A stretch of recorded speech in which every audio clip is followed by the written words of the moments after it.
दूर गांव में रहने वाली साधना के पति नीरज को शहर गए हुए कई महीने बीत चुके थे, लेकिन ना तो अभी तक वो वापस आया और ना ही उसकी कोई खबर। तब साधना ने एक फैसला लिया और वो अपनी बेटी को लेकर उसे ढूंढने शहर चली गई। शहर में उसकी बहन नीलम रहती थी। वो पिंकी को लेकर उसी के घर चली गई और वहां रहकर नीरज को ढूंढने लगी, लेकिन काफी दिन होने के बाद भी वो उसे कहीं नहीं मिलता। फिर एक रोज उसकी बहन नीलम उससे कहती है, साधना, अब तुम नीरज को ढूंढना बंद कर दो। इतने बड़े शहर में आखिर उसे कब तक ढूंढती रहोगी? अब तुम अपने और अपनी बेटी के बारे में सोचो और आमदनी कमाने के लिए कोई काम ढूंढना शुरू करो। तुम ठीक कहती हो बहन। अच्छा, तुम मुझे कोई काम दिलवा दो। हाँ, यहाँ पड़ोस में कोई सोसाइटी है जहाँ पर उन्हें एक काम वाली की आवश्यकता है। अगले दिन ही साधना उस सोसाइटी में काम करने जाती है, लेकिन वहाँ तब तक कोई काम वाली काम पर आ चुकी थी। साधना चुपचाप लौट आती है। एक दिन पिंकी उससे कहती है, माँ चलो ना हम गांव चलते हैं, अब यहाँ हमें कितने दिन हो गए। नहीं बेटी, वहाँ कुछ काम नहीं है। शहर में अमीर लोग रहते हैं, यहाँ कुछ न कुछ काम तो मिल ही जाएगा। मैं यहीं पर रहकर तुम्हारा पालन पोषण करूंगी। साधना अभी भी अपने बच्चों के साथ अपनी बहन के घर ही रह रही थी। एक रोज उसने अपने जीजा को अपनी बहन से बात करते हुए सुना। ओफो, कितने दिन हो गए तुम्हारी बहन को यहाँ आए हुए। उसने तो यहाँ डेरा ही जमा लिया है। अब उसे बोलो अपना कहीं और ठिकाना ढूंढ ले। मैं इतनी सी तनख्वाह में इतने सारे लोगों का पेट नहीं पाल सकता। जरा धीरे बोलिए, कहीं साधना सुन न ले, और मैं अब कैसे उसे ऐसे घर से जाने के लिए कह दूं। कमरे के बाहर खड़ी साधना उनकी सारी बातें सुन लेती है। ये सुनकर वो बहुत उदास हो जाती है। फिर शाम को अपने बच्चों को लेकर वो पार्क की तरफ निकल जाती है, जहाँ उसे पार्क के सामने एक मोमोज वाला दिखता है। ये आदमी भला इस बर्तन में ऐसा क्या बेच रहा है जो इसके पास इतनी भीड़ लगी है? माँ, उसे मोमोज कहते हैं। कल मौसी का बेटा खा रहा था, तब उसने मुझे भी एक दिया था। बड़ा ही स्वाद था। मेरा और खाने का मन था, लेकिन उसने नहीं दिया। कितने का आता है? माँ, मैं अभी पूछ कर आती हूँ। पिंकी उस मोमोज वाले से पूछ कर आती है, लेकिन उसके पास केवल चिकन मोमोज ही थे, जो वो 20 रुपए प्लेट दे रहा था। पिंकी ने आकर अपनी माँ को बताया और साधना ने उसे 20 रुपए देते हुए कहा, जा ले आ। उन दोनों ने कर वो चिकन मोमोज खाए, जो कि बड़े ही स्वादिष्ट थे। फिर जब भीड़ खत्म हुई तो साधना उस मोमोज वाले के पास गई। भैया, मैं गांव की सीधी सादी औरत हूँ और यहाँ मैं काम की तलाश में हूँ, लेकिन कहीं कोई काम नहीं मिल रहा। क्या आप मुझे ये बनाना सिखा दोगे? देखो बहन, मुझे तुमसे हमदर्दी है, लेकिन अगर घोड़ा घास से दोस्ती कर लेगा तो वो खाएगा क्या, बताओ। इसलिए मैं तुम्हें ये काम नहीं सिखा सकता। मोमोज वाला वहाँ से चला जाता है। साधना भी घर लौट आती है। वो अगले दिन फिर काम ढूंढने जाती है, लेकिन उसे कहीं काम नहीं मिलता। फिर एक दिन नीलम साधना से, साधना मुझे माफ करना, लेकिन अब तुम यहाँ से चली जाओ। तुम्हारे यहाँ रहने से मेरे घर में रोज रोज कलेश हो रहे हैं। ये लो थोड़े से पैसे और अपना ठिकाना कहीं और ढूंढ लो। यहीं थोड़ी दूरी पर एक छोटा सा कमरा है, तुम वहीं रहने चली जाओ। मैंने वहाँ बात भी कर ली है। लेकिन बहन, अच्छा ठीक है, जैसा तुम्हें ठीक लगे। साधना अपनी बेटी के साथ उस किराए के घर पर चली जाती है और अपनी बहन के दिए पैसों से थोड़ा राशन ले लेती है। फिर अगले दिन उसे अपने पड़ोस से वैसे ही चिकन मोमोज जैसी खुशबू आती है जैसी उस रोज आ रही थी। वो उनके घर चली गई। एक बूढ़े आदमी ने दरवाजा खोला। राम राम काका, आपके यहाँ से बड़ी ही अच्छी खाने की खुशबू आ रही थी। वो मैं यहीं आपके पड़ोस में रहने आई हूँ। ओह, अच्छा अच्छा। हाँ बेटी, मैं मोमोज बनाने का काम करता हूँ। शायद उसी की खुशबू तुम्हें यहाँ तक ले आई। सुबह बनाता हूँ और शाम को जाकर बेच आता हूँ। मैं पिछले 7 सालों से यही काम कर रहा हूँ बेटी। वैसे तुम कौन हो और यहाँ कैसे? मैं दुखों की मारी लाचार औरत हूँ। गांव से यहाँ अपने पति को ढूंढने आई थी, लेकिन वो कहीं नहीं मिला। अब कुछ काम करके इस शहर में रहकर अपना और अपनी बेटी का पेट भरना चाहती हूँ। क्या आप मुझे ये चिकन मोमोज बनाना सिखा देंगे? बूढ़े काका को उस पर दया आ जाती है। वो उसे मोमोज बनाना सिखा देता है। अगले 3 दिन में ही वो बहुत ही अच्छे मोमोज बनाना सीख जाती है। वाह बेटी, तुम तो मुझसे भी अच्छे चिकन मोमोज बनाती हो। गुरु अच्छा हो तो शिष्य सब सीख ही जाता है काका। अब बस मुझे आशीर्वाद दीजिए कि मैं अच्छे से इस काम को कर सकूं। खुश रहो बेटी, और ये लो कुछ पैसे रखो। इनसे अपना काम शुरू करो। जब आ जाए तब लौटा देना। अच्छा, आपका बहुत बहुत शुक्रिया काका। साधना ने अगले दिन से ही जरूरी सामान खरीदा और मोमोज बनाकर तैयार कर लिए। फिर जहाँ लोगों का आना जाना ज्यादा था, वहाँ ठेला लगाना शुरू कर दिया। हे भगवान, मेरी मदद करना। मैंने ये काम शुरू तो कर लिया है, लेकिन मुझे ये नहीं पता कि मैंने सही किया है या गलत। तभी उसके पास एक लड़की आती है। आप नई लगती हो यहाँ, पहले एक मोमोज टेस्ट करवाओ, फिर ही लेंगे। साधना उसे मोमोज टेस्ट करवाती है। वाह क्या स्वाद है, इससे पहले इतने टेस्टी चिकन मोमोज मैंने कभी नहीं खाए। मुझे 2 प्लेट खाने के लिए दे दो और 3 प्लेट पैक कर दो, घर में सबको टेस्ट करवाऊंगी। धीरे धीरे करके उसके पास ग्राहकों की भीड़ बढ़नी शुरू हो जाती है और कुछ ही दिनों में अच्छी खासी भीड़ उसके पास लगना शुरू हो जाती है। अब उसकी अच्छी कमाई होने लगी। सबसे पहले उसने काका के पैसे लौटा दिए। उसने पिंकी का एडमिशन वहीं के एक स्कूल में करवा दिया। शाम को पिंकी भी अपनी माँ की मदद करती। ऐसे ही 1 साल बीत गया। अब साधना ने अपनी एक बड़ी सी दुकान खोल ली थी, जिसमें वो कई तरह के मोमोज बनाकर बेचती थी। एक रोज उसी दुकान पर एक कार आकर रुकी। उसमें से एक आदमी और औरत बाहर आए। उस आदमी को देख साधना हैरान रह गई। वो और कोई नहीं बल्कि नीरज था। वो दोनों एक दूसरे को देखते रहते हैं, लेकिन आपस में कुछ नहीं कहते। कुछ ही देर में वो वहां से चले जाते हैं। फिर 2 घंटे बाद उसका पति उसके पास वापस आता है। तुम यहाँ कैसे साधना? आई तो तुम्हें ढूंढने थी, लेकिन लाख कोशिशों के बाद भी तुम कहीं नहीं मिले। तुमने मुझे और बच्चों को धोखा दिया। तुमने दूसरी शादी कर ली। मुझे माफ कर दो। मैंने पैसों के लालच में अपनी से 10 साल बड़ी औरत से शादी कर ली, लेकिन अब मेरा उसके साथ दम घुटता है। तो घुटते रहो अब उम्र भर उसके साथ, क्योंकि मेरी और मेरी बच्ची की जिंदगी में अब तुम्हारी कोई जगह नहीं। आज तो तुम मेरी दुकान पर आ गए, लेकिन आज के बाद यहाँ दिखाई भी मत देना, समझे? चलो अब निकलो यहाँ से। साधना अपने पति को वहां से भगा देती है और उस दिन के बाद साधना ने कभी पीछे मुड़कर नहीं देखा। अब वो दिन पर दिन कामयाबी हासिल करती है और अपनी बेटी के साथ खुशी खुशी रहती है।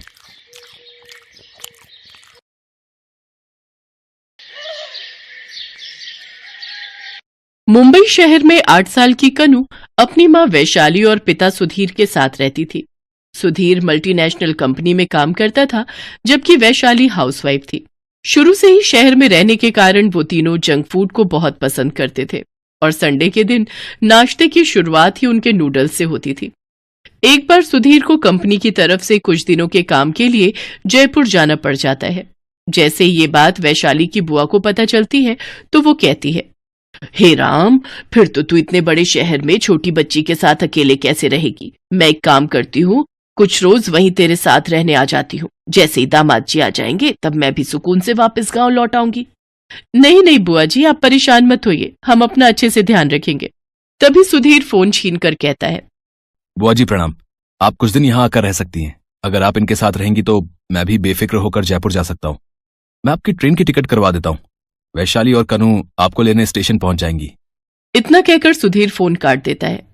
क्या जरूरत थी उनको यहाँ बुलाने की? अच्छा है ना, तुम दोनों को कंपनी मिल जाएगी और मैं भी बेफिक्र होकर काम पर जा पाऊंगा। मम्मी, आपकी बुआ आ रही है तो आपको तो खुश होना चाहिए। आप ये बात सुनकर इतना सैड क्यों हो गई?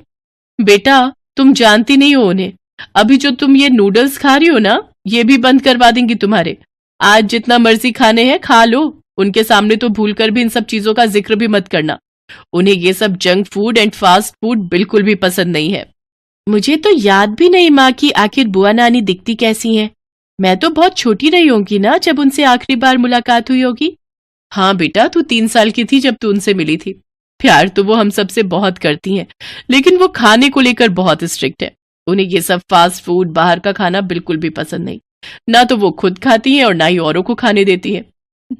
जब तुम उनसे मिलोगी तो तुम्हें सब समझ आ जाएगा। अगले दिन सुधीर जयपुर के लिए निकल जाता है तो वहीं वैशाली और कनु बुआ जी को लेने स्टेशन पहुंच जाती हैं। लगता है बुआ जी को आने में अभी थोड़ा वक्त लगेगा। मम्मी, मुझे भूख लगी है। वो देखो सामने कोल्ड ड्रिंक एंड चिप्स की दुकान है। ऐसा करती हूँ, तब तक मैं इन्हें ले आती हूँ। लेकिन तभी पीछे से किसी बुजुर्ग महिला की आवाज आती है। क्यों बेटा, ये बाहर का खाना क्यों खाना है? थोड़ी देर सब्र कर, मैं तुझे घर चलकर देसी घी का हलवा बनाकर खिलाती हूँ। बुआ जी लो, आ गई बुआ जी। मम्मी ठीक ही कह रही थी, बुआ जी तो जंक फूड को हाथ भी नहीं लगाने दे रही। प्रणाम बुआ जी। जीती रहो, जीती रहो। चलिए बुआ जी, अब घर चलते हैं। बाहर ऑटो वाला हमारे वेट कर रहा होगा। अरे ऑटो में क्यों, पैदल चलेंगे। इसी बहाने मुंबई दर्शन भी हो जाएंगे और हम सब की वो क्या कहते हैं उसे क्या कहते हैं उसे, हाँ, वॉकिंग शॉकिंग भी। वैशाली और कनु हाफते हाफते घर पहुंचते हैं, जबकि बुआ बिल्कुल भी नहीं थकी हुई होती। तुम लोग तो इतना सा चलकर ही कितना थक गए। रुको, मैं अभी तुम दोनों के लिए पानी लेकर आती हूँ। बुआ जैसे ही किचन में जाती हैं तो उनकी नजर वहां रखे नमकीन, बिस्किट्स, नूडल्स के पैकेट पर जाती है और किचन में रखे उन सामानों पर छोटे छोटे कॉकरोच, मक्खियां देखकर तो वो हैरान ही रह जाती हैं। हे राम, ओहो हो, तो यही कारण है इन लोगों की कमजोरी का। ये लो पानी पियो। अब समझ आया तुम लोगों की कमजोरी के कारण। ये बाहर की चीजें खा खा कर ये तो मुझे घर कम और दिल्ली का चिड़ियाघर ज्यादा लग रहा है, जहां दुनिया भर के कॉकरोच, मक्खियां और छिपकलियां घूम रही हैं। अरे गांव में तो तुम्हें एक मक्खी मच्छर तक नहीं मिलेगा। अब इस घर की साफ सफाई और तुम सबकी सेहत का ध्यान मैं खुद रखूंगी। इसीलिए तो कहते हैं कि घर में बड़े बुजुर्ग का होना बहुत जरूरी है। बुआ दिन भर सबके खाने पर नजर रखती। घर में फास्ट फूड तो बिल्कुल आने ही नहीं देती, जिससे वो दोनों परेशान हो जाते हैं। क्या बुआ जी, जब देखो तब ये साग सब्जी खिलाती रहती हो। मैं नहीं खाऊंगी, मुझे अब कुछ टेस्टी खाना है। हाँ बुआ जी, थोड़ा बहुत तो बाहर का खाना खाने में कोई हर्ज नहीं है। खाना तो यही मिलेगा, हरी भरी सब्जियां और कम मसालेदार। खाना है तो खाओ, नहीं तो भूखे ही रहो, लेकिन तुम लोगों को ये बेकार का मैदा खाने नहीं दूंगी। बुआ जी के सादे और बेस्वाद खाने से परेशान कनू और वैशाली बाहर के तीखे और स्वादिष्ट फास्ट फूड को खाने के लिए तरस गए थे। एक दिन कनू जब स्कूल से घर आ रही होती है तो उसकी नजर एक ठेले पर जाती है, जिस पर चाइनीज पानी पूरी वाला लिखा हुआ होता है। उस ठेले को देख कनू के मुंह में पानी आ जाता है। ये तो कोई नया पानी पूरी वाला लगता है। चलो, अपने मोहल्ले में कोई तो नया पानी पूरी वाला आया, जरा चक्कर देखती हूँ। भैया, पानी पूरी कैसे दी? आओ माओ चाओ, कौन सा वाला फ्लेवर खाएंगे? फ्लेवर? और वो भी पानी पूरी में? काला पानी मतलब काला खट्टा, लाल पानी मतलब लाल मीठा फ्लेवर, और ऑरेंज पानी मतलब खट्टा और मीठा मिक्स फ्लेवर, और ये डार्क ब्राउन मतलब फेमस चाइनीज फ्लेवर। आपको कौन सा दूं? ऐसा करो, एक एक पानी पूरी सभी फ्लेवर में चखा दो। चाइनीज पानी पूरी वाला कनू को सारे फ्लेवर टेस्ट करवाता है। कनू को पानी पूरी इतनी पसंद आती है कि वो चटकारे मार मार कर स्वाद ले लेकर सारे फ्लेवर में पानी पूरी खाती है। पेट भर गया लेकिन मन नहीं भरा। अब बस करती हूँ, घर जाकर बुआ जी की उबली हुई दाल भात भी तो खानी है। अगर नहीं खाया तो उन्हें मुझ पर शक हो जाएगा। अच्छा बताओ तो चीनी भाई, कितने पैसे हुए? 2। लेकिन मुझे तो कोई बदबू नहीं आ रही। अरे इसका मतलब कि ये फ्री है। आज मेरा पहला दिन है, इसीलिए आज के दिन ये सबके लिए फ्री है। अरे वाह, मेरे तो वारे न्यारे हो गए। कनू भागकर घर जाती है, जहां उसकी बुआ ने उसके लिए उबली हुई दाल और भात बना रखा होता है, जिसे वो जल्दी जल्दी खाने लगती है। अरे आज कनू, तुम्हें क्या हो गया है? रोज तो तुम इस उबली हुई दाल के लिए मुंह सड़ाती हो। सीखो वैशाली तुम अपनी इस बेटी से। देखा, मेरे हाथों के उबले दाल भात इसे कितने पसंद आ रहे हैं। 2 दिन में ही उबली दाल खाना सीख गई, और एक तू है जो इतनी बड़ी होकर अभी तक नखरे करती है। तभी वहां सुधीर अपनी ट्रिप से वापस आ जाता है और बुआ के पैर छूता है। मुझे तो बहुत जोर की भूख लगी है। खाने में क्या बनाया है? ये ले बेटा, उबली हुई दाल और भात खा। अच्छा, अब मैं चली आराम करने। तुम सब अपना खाना खत्म करके ही उठना। ये उबली दाल, तुम दोनों ये सब कैसे खा रहे हो? मुझसे तो नहीं खाई जाएगी। मैं अभी अपने लिए बाहर से कुछ ऑर्डर करता हूँ।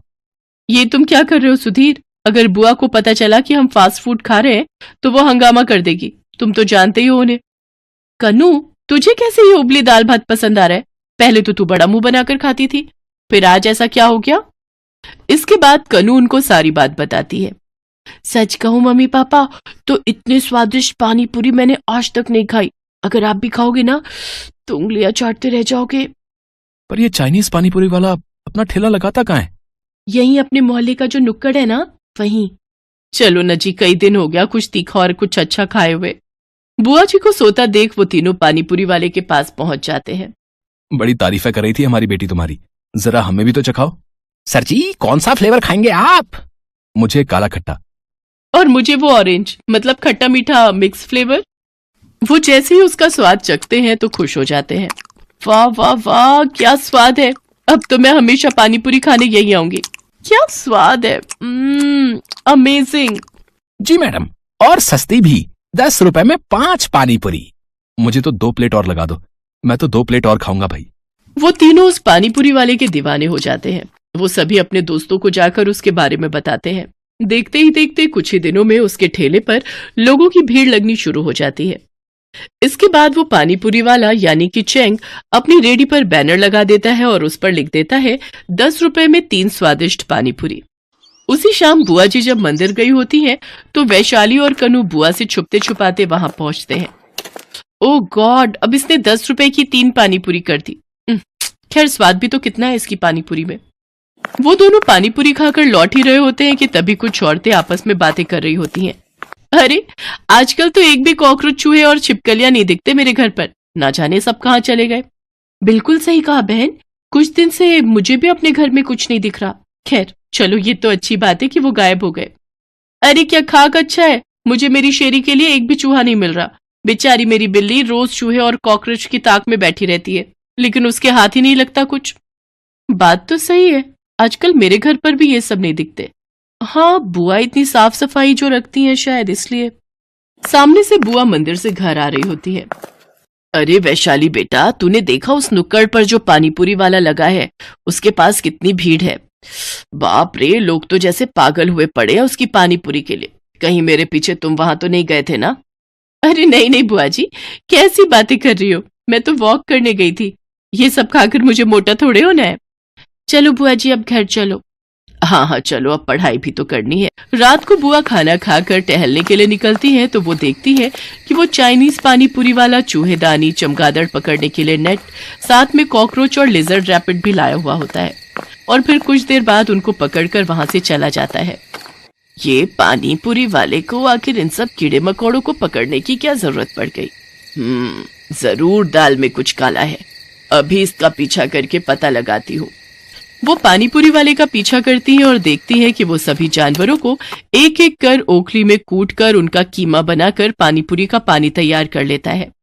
मैं हूँ चेंग चाइनीज पानीपुरी वाला। ये पागल लोग कॉकरोच के पानी को काला खट्टा, छिपकली के पानी को लाल पानी और चमगादड़ के पानी को खट्टा मीठा पानी समझकर चटकारे ले लेकर खाते हैं। हे भगवान, तो ये राज है इसके ठेले पर लगने वाली भीड़ का।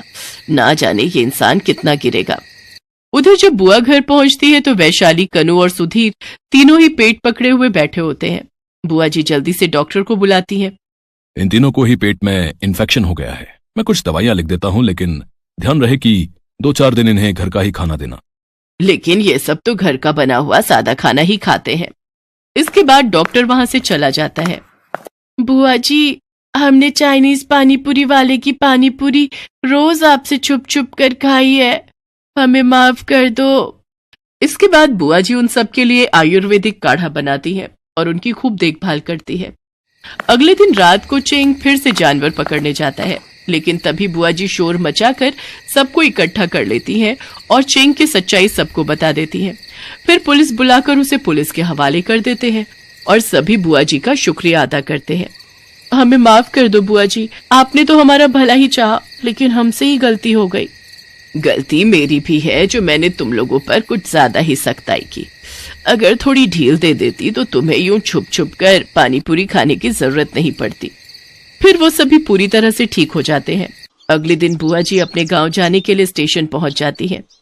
मोहल्ले के सभी लोग उन्हें स्टेशन पर छोड़ने आते हैं और हार पहनाकर और ढेरों गिफ्ट देकर उनका धन्यवाद करते हुए उन्हें खुशी खुशी विदा कर देते हैं।